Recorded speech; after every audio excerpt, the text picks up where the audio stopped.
The people in the room have so much going on with them in those moments. They're feeling everything.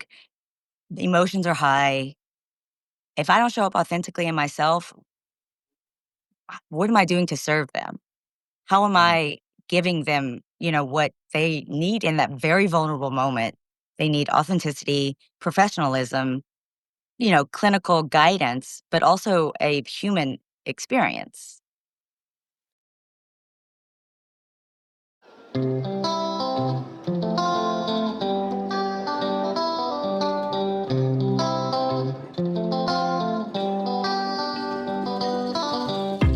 Welcome to The Cultured Therapist, a podcast for the curious and the bold to come together and discuss topics, interests, and experiences of the mental health care field. I'm your host, R.C. Winters, a licensed professional counselor in the state of Louisiana, and I work in the field in private practice. Each episode, I interview a helper from a specific region of the United States that is providing care for others through this work. And we take the time to get to know them, the topics they feel therapists, clients, and the public at large might benefit from hearing more about. With so many topics to choose from, there is bound to be something here for everyone. Today, I introduce you to Kate Lemoine, a licensed professional counselor in the state of Louisiana and an owner of her own private practice. A graduate of the University of Louisiana at Lafayette, she holds both a bachelor's in fine arts and a CACREP accredited Master's of Science in clinical mental health counseling. Beginning in the field as an arts instructor for grades kindergarten through third, Kate eventually found her way into the PACE program that runs out of the Acadiana Center for the Arts. Its pledge has been to put degreed artists into the classroom, wherein they might give those schools and students that do not have an arts program an opportunity to have one. From there, her interest in bodywork inspired her into becoming a full-time massage therapist. This then led her to her current work as a body-based counselor, working with individuals and with couples. Now, Kate is, again, one of those people for whom I have an undeniable respect and admiration for, not just because she is a friend and colleague, but because she is the bee's knees, as the young ones say, and I've had the privilege and joy of growing alongside her as she continues and excels in her journey into the field of traumatic processing and relational work, which I can humble brag is one of my favorite specializations too. We get into her background and how she has applied sex therapy, couples counseling, Gottman theory, EMDR, attachment theory, and others all into her own intuitive yet scientific blend of compassionate and powerful mental health work. And we then explore the future of that work as she sees it. Finally, we discuss some of the reasons that individual therapy and couples counseling are in no way needing to be separate always. For a healthy, capable couples counselor, not a unicorn, yet it's surprisingly controversial, as most things tend to be in this field, because it seems obvious that the counselor will receive even more useful information from an individual session with someone within the period of couples counseling. But if I told you how many in the mental health field have expressed this to me as dangerous, subjective, seemingly blasphemous, morass, well, you might be surprised too. Kate and I discussed that topic today, among others, coming to our own conclusion about what is likely the reason for this ethical panic, and most importantly, what does someone coming for help in this arena suggest they benefit most from having and experiencing?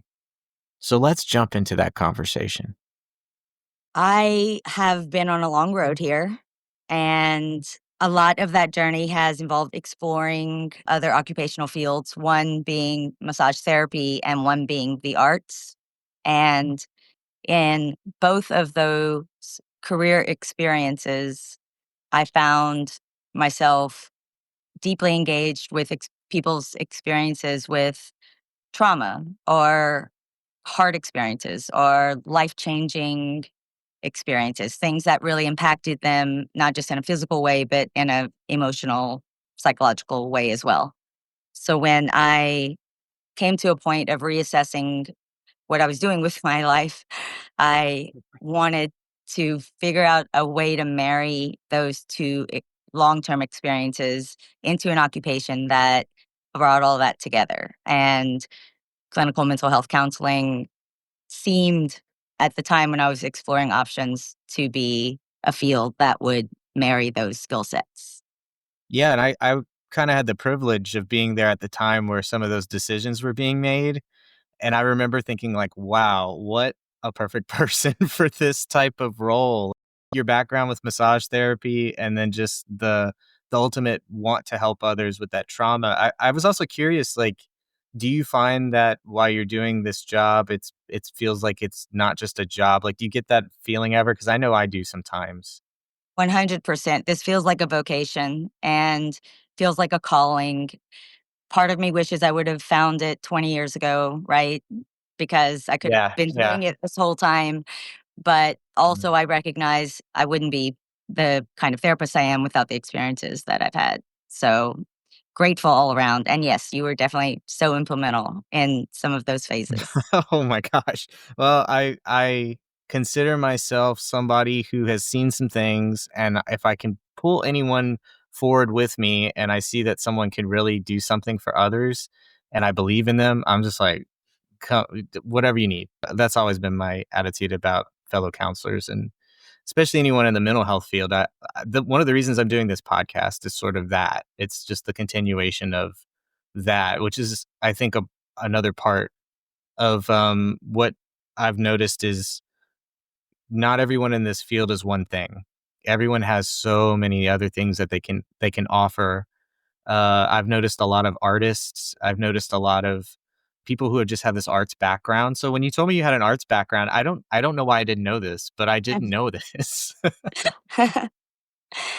What I find most interesting about the work I'm doing now and my experience in undergrad for fine arts, my concentration was in analog photography. And my senior thesis, senior show collection of work was all based around exploring landscapes and spaces that felt vaguely familiar or had some kind of meaning. And what I didn't know what I was doing at the time was I was exploring somatic memories. I was exploring experiences that you feel in your body that maybe you can't put to a picture or to a story, but places that resonate with you. And that that process, was very, it was cathartic for me. I think the work really had a lot of substance to it, even though it was really only meaningful to me. Those were spaces that were familiar in my experience, in my history.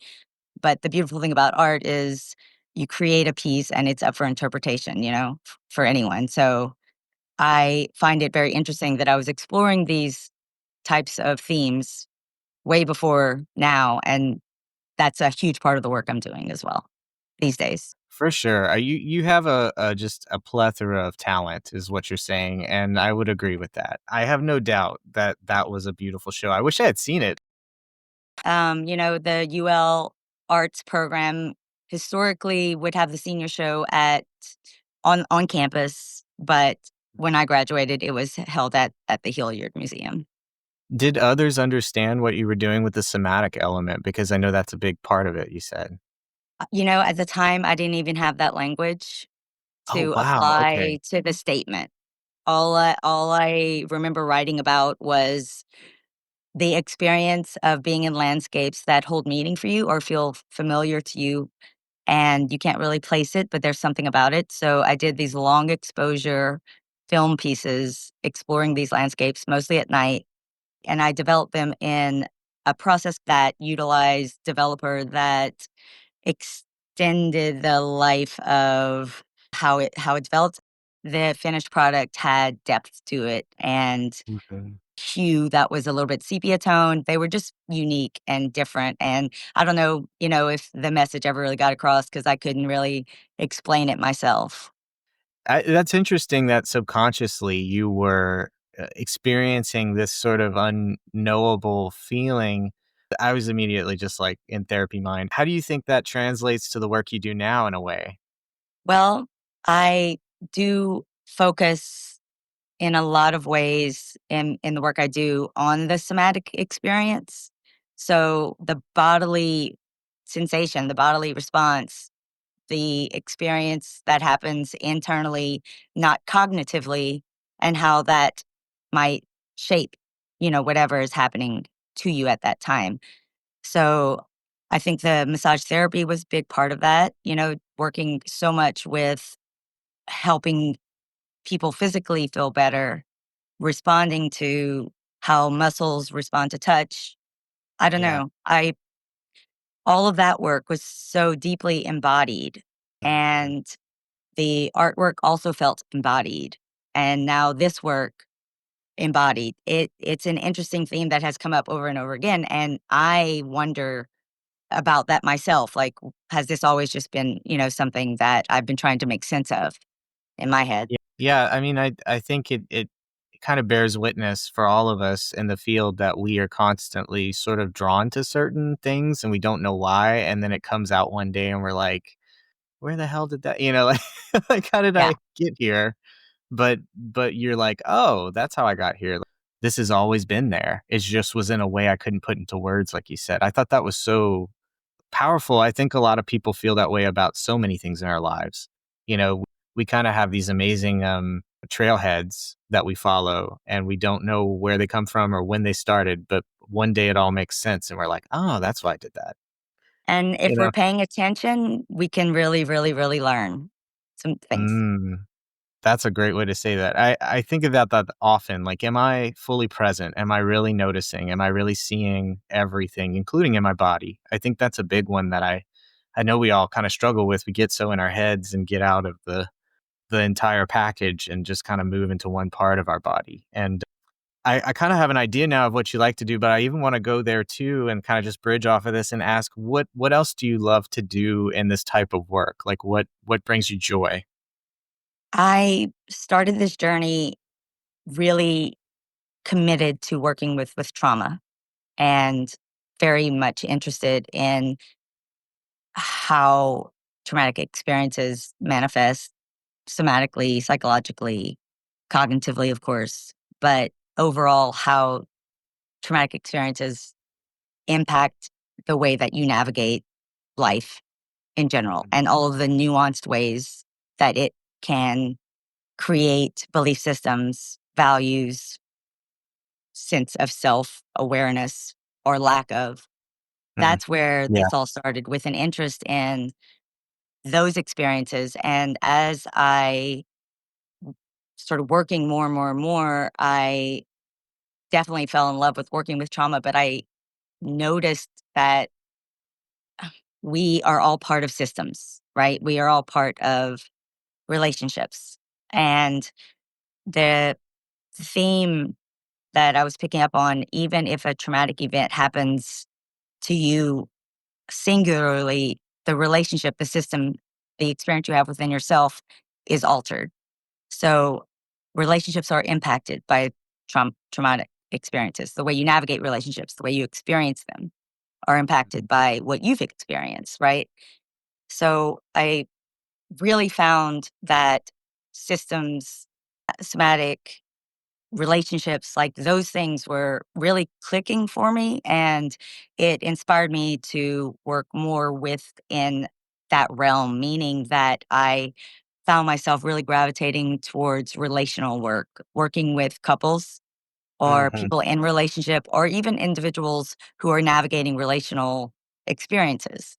Yeah, it's like the That feedback loop, that kinda thing, the became feedback loop between the one individual in the couple and the other individual. They ultimately are the space between, right? But it's like, individually, they may have their own things that they're bringing from the past, and they interrupt the present, and so absolutely. it's like, yeah, interesting. And that felt like synergistic for me, like, "Oh my god, systems, relationships, trauma, perception, decisions I'm making, how I'm living in the present. What Wow. am I Yeah. doing with my life?" I just saw synergy there, so that's where I doubled down on training and focused efforts and feel like I've grown exponentially professionally in that way. Mm. Yeah, I am that background myself. It has been a bit of a journey, and I have some training in EMDR now and internal family systems and all these things, which I mean, if anyone out there doesn't know what we're talking about, trust me, there's a lot there. Just one of those is enough for like a full 17 episodes or something. But I wanted to ask you, what kind of training have you had the opportunity to get to know? I'm trained very close to certification in EMDR. And the main motivation behind going all the way to certification with that is that I'm also trained in couples EMDR. And it feels important to reach that level of certification so I can incorporate EMDR into the couples work that I'm doing with confidence. When we say couples EMDR, first of all, is there a training on that someone could take? Absolutely. There are a few options out there that range from sort of intro level, scrape the surface of it types of trainings all the way into an intensive, very long training, but there are only a few. It's still emerging as far as research goes, and it's still emerging as far as how it is practiced. So right now, trying to find a training, you're gonna get different approaches, you're gonna get different ideas, because I think the people that are doing these trainings are creating it as in real time, just like Wow. a new theory almost or a new intervention. Yeah, they're doing that with attachment EMDR, where it's you're focusing on creating an internal dialogue with a part of your life, somebody in your life that was important, and then inserting them into the memories so that you can not feel alone, which it's fascinating. Big part of trauma seems to be the thing about I was alone and I was experiencing it. Like that is a big weight people carry as an anchor into the memory of, and it causes the trauma. I find that one comes up a lot. Have you noticed that?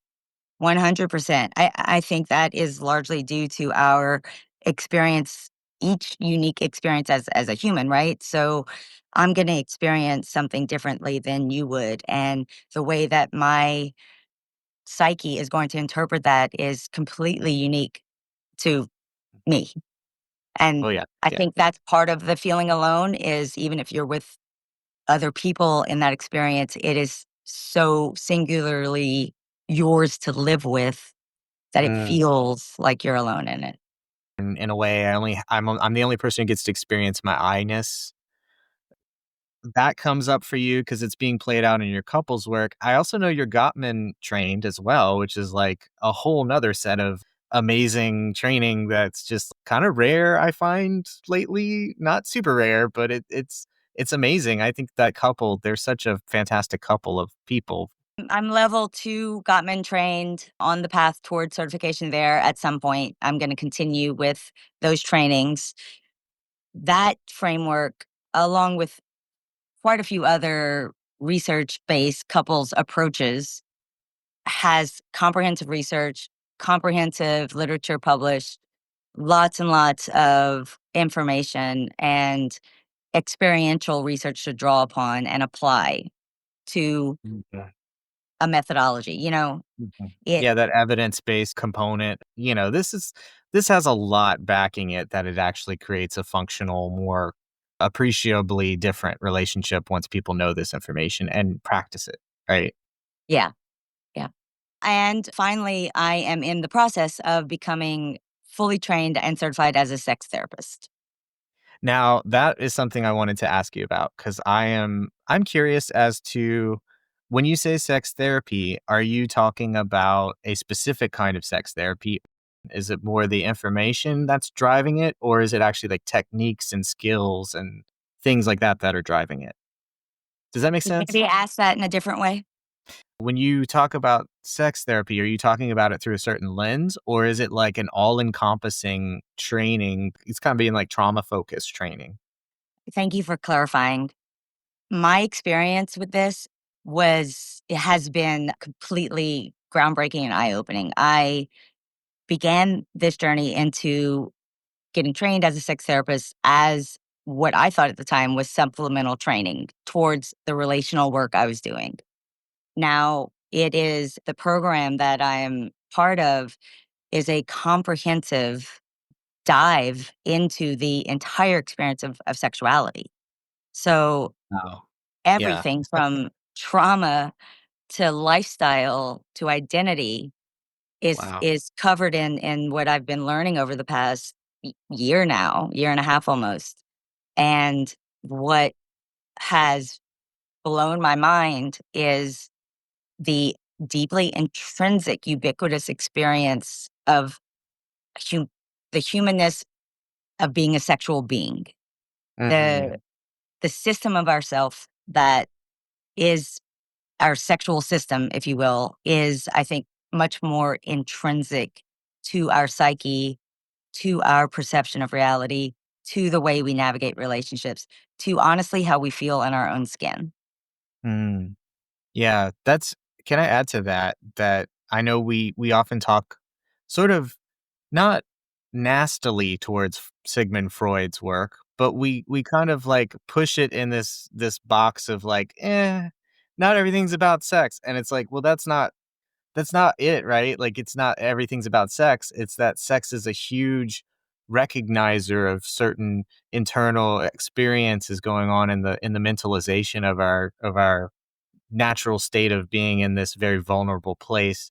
We're our most authentic self, and we're also expressing our most authentic fears and all that kind of stuff, I imagine. And I think about, like, we've pulled away from Freud, and then we just end right back up there, you know? Like, we're just like going right back. Like, Well, because I think it's inescapable. It is part of the human experience that has such a wide range of impact, yeah. from ecstasy to deep trauma to identity to our worldview. You know, Mhm. there's a term called a sexological worldview, the idea of a worldview, and then apply it to sexuality and your identification within that. And I think it just opens up a whole can of worms there. I've never heard that terminology before, but it's like a lens upon which to reevaluate your most deepest parts of self, I guess, parts of being in this world. True, Wow. true, Mm, true. It's not supplemental, it's a passion. It's become part of the framework from which I approach counseling. mm. That's magnificent that you were able to find that on accident, Yeah. which is I guess that's how we normally do it, right? It's like, "Oh, I was just gonna do this as, like, an add-on," and then, like, it's like, "Oh, but this is the whole thing." This is the thing, turns out. Yeah, and then I did wanna ask about your future expectations for all of this, because you have so much that you've put together into this unique blend of your own well, I don't know what to call it. It's like a yeah, interesting. The future, right? I right now am in, I feel like, a peak of professional identity. I have completed some trainings over the past 5 years that have changed my life, changed how I think and see the world, how I apply myself clinically. I've grown as a professional leaps and bounds as well. After becoming licensed last September, I have moved forward into working for myself and building a practice that has foundation in systems theory and relational therapy and trauma work, in sexuality, but the entire experience of your relationship with yourself. That is really where I began so many cases. I have an idea of the kind of practice that has relationship institute vibes, a place in our area that doesn't exist, that is a practice devoted to relationships, to sexuality, to relational trauma, to couples work, to individuals that are trying to improve their experience with relationships. Just a very focused practice around relationships and working with practitioners that have that same passion. And I know we have a lot of amazing group practices that employ a variety of therapists, you know, that have all these skill sets.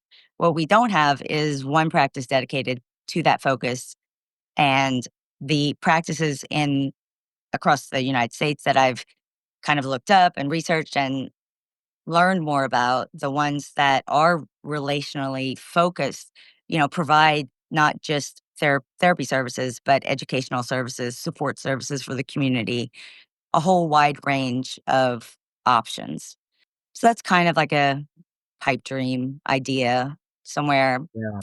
down the road, I often think about that. Like when people want to find a place to really get to the relational core of their concerns, it's very piecemeal. They have to go on this intense hunt around town, around the area, around the part of this state, which we're in Louisiana, but around the world, I'm sure it's something similar unless someone has built a space like what you're talking about. And that's kind of what I've always thought too is like the actual building of the space is more about the compassion of a environmental region to have that awareness. We have Healing House here, which not a lot of other places have. And I think of that place as that. It's a place for grieving families to go that have lost a parent or a sibling. And how unbelievable is it that we have that? But like, if, what do they say? If you build it, they will they will come, come. right? Yeah. Yeah. So I think that that's the idea I'm hearing is we need to build this and there will be a call for it because there already is a call for it. I think the area we live in does lack resource in that way. Yes. And I have a deep sense of self, principle of being of service and contributing and giving back. And this is my home. This is where I'm raising my child. This is the community that I am a part of. And I want to add to it and improve it, leave it better than how I found it. Mm. That's a beautiful way to say that. And I thank you for being one of those people that goes on that journey. That's a difficult journey. So thank you. I did want to ask, you know, you have so many views of things having had so much experience and training just in these last 5 years. And I'm fascinated by like, is there a topic that you feel close to your heart that you would like to put out there today, in addition to the wonderful things we've already had the opportunity to kind of discuss and have a good time with? Honestly, Ryan, I could talk about relationships all day. I could talk about couples work all day, and I could talk about dyadic work all day. Yeah. Those are areas of my professional identity that are evolving every day, that I'm constantly educating myself on, looking for areas to improve, looking for different ways that I can do the job in a better way, right? So I'm paying attention in session. I'm looking for it, different approaches that result in different outcomes so that I can do the job more effectively the next time. And one thing I find that I feel very, very, very passionate about when it comes to working with relationships with couples is, while we are taught that the relationship is our client, hot take, the Mhm. individuals in the relationship are the arbiters of that environment. They are the components that make up the relationship, which is our client. So I am finding the more I learn and engage with the individual experience of the people in the couple and work with them, especially at the beginning, with understanding better their own experience with themselves, how they interpret conflict, and how they conceptualize of relationships, of romantic partnership, of partnership at all, what what that it means to them, what has it meant to them their entire life, what are their attachment, styles, what are their attachment wounds, what are their ideas around partnering, getting to foundational place for the individuals in the couple so that they can better show up for each other, communicate by way of communication about their internal processes. So Yeah, it I sounds really complex, doesn't it, though? Like, when you put it in that terminology, it sounds complex. I was curious, sorry to interrupt you, but I wanted to know, how do you take that complexity and parse it out to make it less, 'cause it's not abstract. There's a lot of pragmatics needed to get one person and another person to meet in the middle and see each other's, I guess, point of view. But what I'm wondering is, like, is that a part of it? Or, like, how do you take that complexity of a relationship and sort of, do you break it apart into parts? Like, how does it work? Yeah. Yeah, so if the couple is down for it, I kinda take it slow, right? So, I will follow a framework of meeting with the couple together for intake, and then I will meet with each partner individually, then I will meet with them again together, and in that 4th appointment, after the individuals, after the intake, I can sit across from that couple and offer a case conceptualization. I can tell them, "This is what I learned in our intake, this is what I learned in our individuals, and this is what I think might be helpful moving forward." And together we collaborate on a treatment plan. But what I do in those individuals is I assess for attachment style, I assess for conflict style, I assess for relational history, I assess for sense of self, relationship with self, I assess for the way that in which they navigate systems outside of a romantic partnership. Those themes are all explored in our individual appointments. So I feel like when I meet them again, I can say, to you, I learned this much about you, and to you, I learned this much about you. And the alignment areas I see are here. The misalignment areas I see are here. What are your thoughts? What do y'all think about Mm. that? And then we start collaborating. So the separation at the beginning is something that is done. Do you continue it after that, or do you usually kind of say, "Okay, well, now the couple is the focus"? Like, how does that work too? So it really depends. Every case is different. Some couples will need maybe a few iterations of those individual appointments for us to get to a place where when we all meet together, everybody feels confident and open and ready. So Yeah. sometimes when we meet in that 4th appointment and we make a plan, sometimes that plan looks like we're going to do individual appointments again and we're going to get maybe even deeper, and then we'll come back together with the couple's work. But I'm guiding the couple, I'm instructing the couple, I'm giving them steps, homework, not always, sometimes, but I do give a lot of exercises to couples. Yeah. But I'm walking with them through it, and we're making a plan that hopefully makes sense to them and slows everything down Yeah. I wondered if that was part of it, very slowing much, it down. Yeah.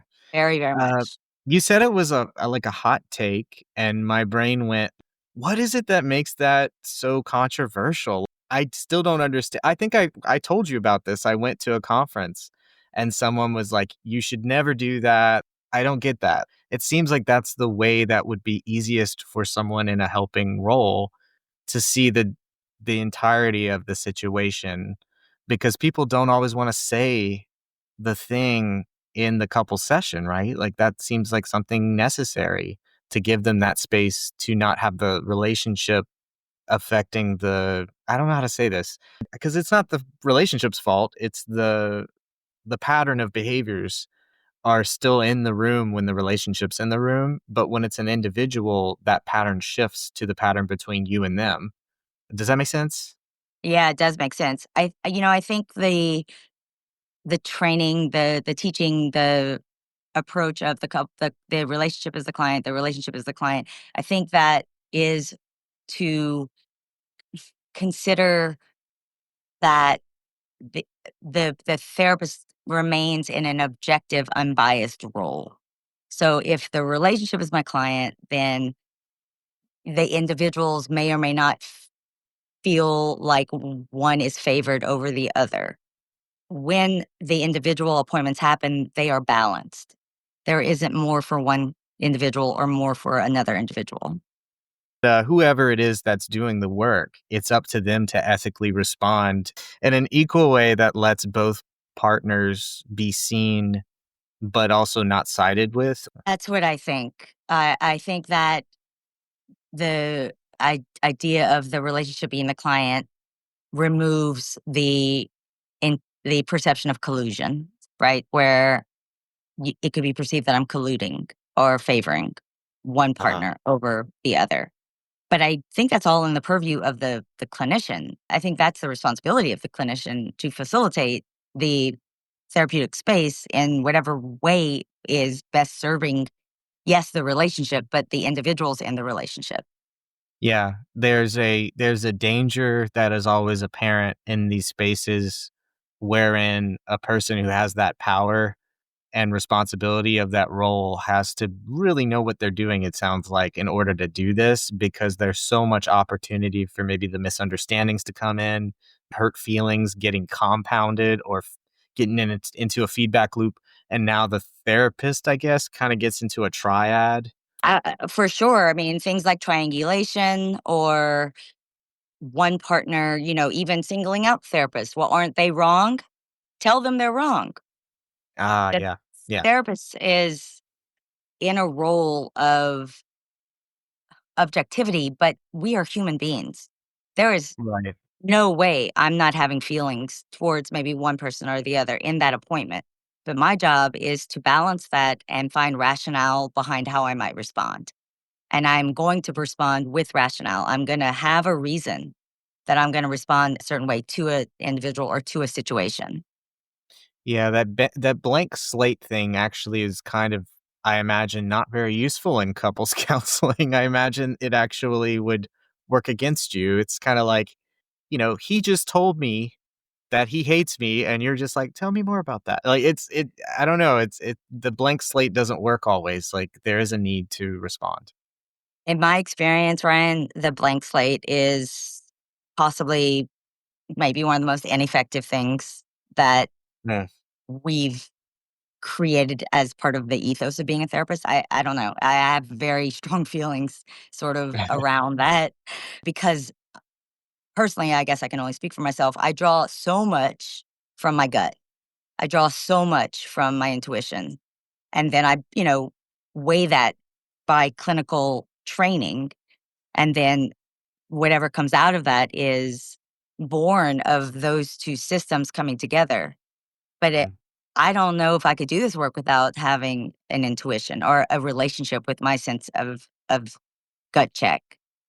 I mean, others can't see it, but I'm nodding so hard right now. Like, I am just like, yes, yes, exactly. Like, we are not machines. And maybe that's the one thing from Freud we do stray away from more likely is, yeah, don't be a blank slate to people who need a human. In the couples work I do, I notice that if I make my personal sort of instinct known to the couple, they respond in a way that feels a little bit more receptive than if I'm just spitting out psycho education at them. If I'm just talking about things in theory, quote unquote, to them, they may not feel like I'm talking to them at all, that I'm just talking to whoever's sitting in front of me. But if I personalize my responses from Kate's perspective, the clients are more interested in that. They're requesting that more. They're responding to that in ways that sounds like they're more helpful. Like they want a real answer. Yeah. Like, why would you give me this sort of like glossed over, objective, emotionless, lackluster response? What is that going to do? Are you even a part of this space? Relationships are so complex and there's so much feeling. The people in the room have so much going on with them in those moments. They're feeling everything. The emotions are high. If I don't show up authentically in myself, what am I doing to serve them? How am Mm. I giving them what they need in that very vulnerable moment? They need authenticity, professionalism, clinical guidance, but also a human experience. I'm trying to imagine myself a fly on the wall in a room where someone's constantly blank slating during a couples counseling session. And having had my own experience with it, I know it's important to maybe sometimes help things come down, but that's different than like having no authenticity to your or having a disconnect between your personality and the work you're going to do in the moment with those individuals. Because that here and now being disconnected from your personality, that's what I'm hearing. And I can't even fathom not being authentic with the folks I get the privilege to work with. I feel like that's a disservice in a way because I take away my whatever that is I have that might make them feel more listened to and connected to and loved. I don't know. I think love is important in these spaces, even though it's a very maybe it's like kind of hokey or something to say it that way, but I think it is. I think that that's what you're saying. There's a compassion here that can't come across with that blank slate. Yes, that I think you hit the nail on the head. The compassion, the empathy portion, the human element adds a dimension to the space, I think, that causes the couple to feel safer, because my job is to create a safe space for you to be uncomfortable. That's part of my job, Mm. to facilitate an environment where you can go to uncomfortable places, you can feel discomfort, and it isn't scary, and you will not shut down because we're together and we're working through this, we're moving through this. These Yeah, that's scary powerful. conversations that we're having as a couple can be entered into in this space because we have language and tools and support. So when we think about what makes a friendship different than a romantic partnership, typically the element is a type of intimacy that is unique to romantic partnership. Often that includes sex, but it includes a lot of other things. We experience intimacy in all relationships that we are a part of.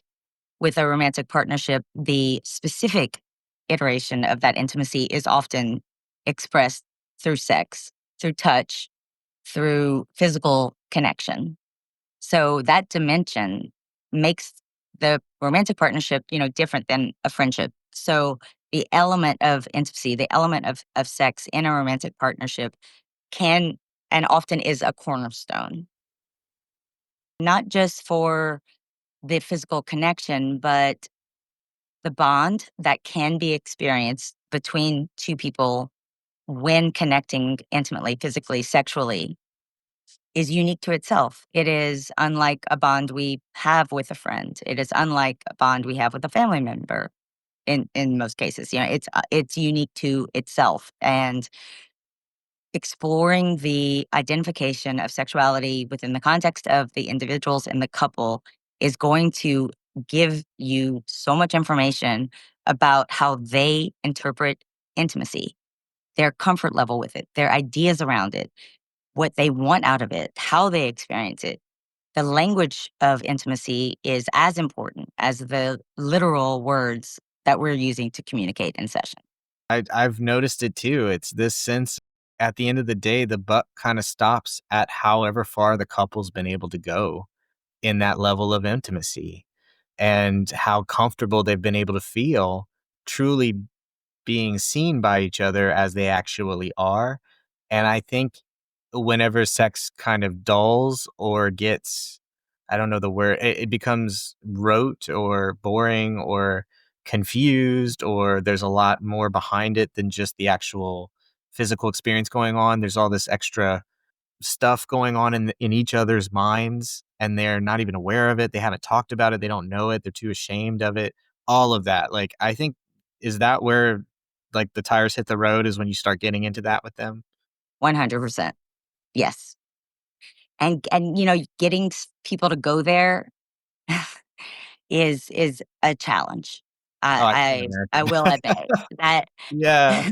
selling that, as this is where we should take this, or this is what we want to look at, or this is what I'm curious about or interested in. It's, sometimes often met with resistance or fear, unfamiliarity, just, really never having the space maybe before in your lifetime to openly have discourse around sexuality in a way that isn't behind closed doors. It almost feels like speaking another language. Like if you have to learn another language, there's that feeling you go around everyone and you try to speak it and you feel kind of embarrassed in Yeah. that act.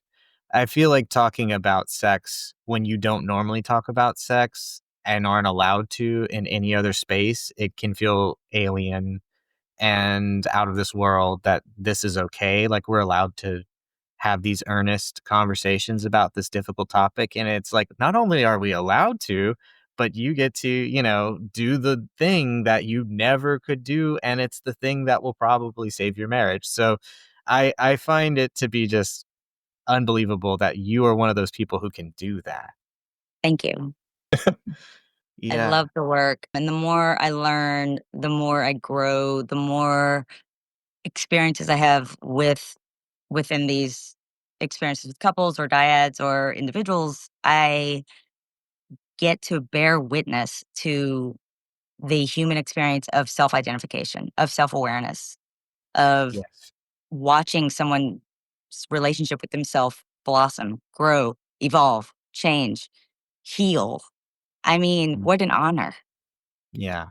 I think of the work that you're doing as work that is honorary and only certain type of people can do it. So I'm glad people like you exist and do it because there are so many great relationships that fall apart that could have been figured out through this sort of work.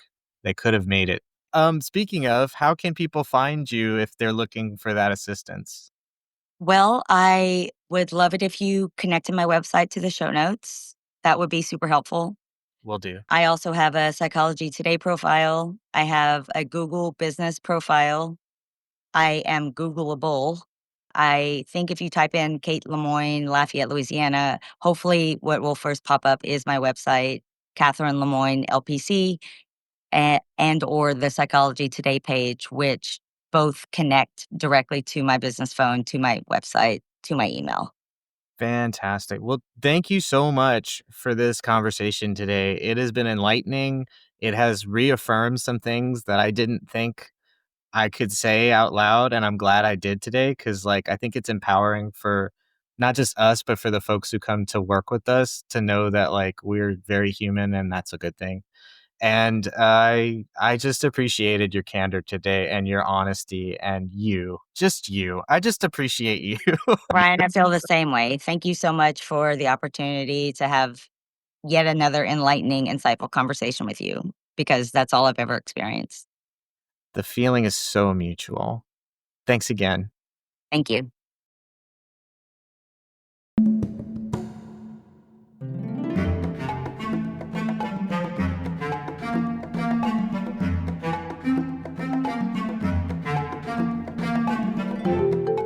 The Culture Therapist is created, voiced, and edited by R.C. Winters, a licensed professional counselor in the state of Louisiana. It is meant as a tool both in an educational as well as advertising capacity for therapists and those in the mental health field to let future clients, current clients, others in the field, and the general public onto their experiences and interests. If you would like to have a conversation with me such as this, where you clue in others as to what you're all about, you can reach me via email at theculturedtherapistpodcast@gmail.com. And as always, if you have questions or comments, that's a great way to reach me as well. If you thought today's topic, the interviewee, or our format is worth recognition, please follow our podcast, leave a like or a review, and or please share it with any family, friend, colleague, or otherwise that you feel might get something out of this podcast. Your help in those ways is most appreciated. Until next time, may you continue to grow, may you continue to thrive, and may you continue to aspire. From The Cultured Therapist, I am R.C. Winters. Catch you next time.